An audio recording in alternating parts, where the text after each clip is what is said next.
Welcome to The Last Breakfast. Please enjoy the video.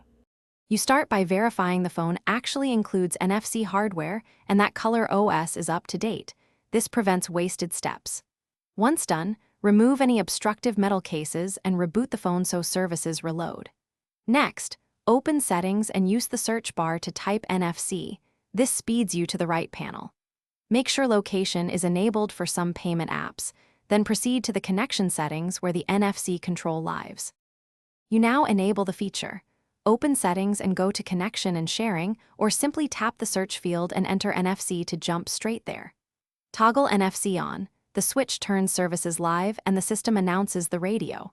If you see Android Beam, enable it only for peer transfers. Most modern phones use host-based card emulation for payments.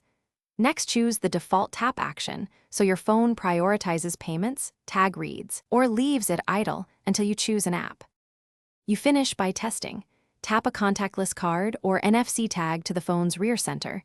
You should see a prompt or action within 1-2 seconds. If nothing happens, restart the phone, toggle airplane mode for 10 seconds, then try again.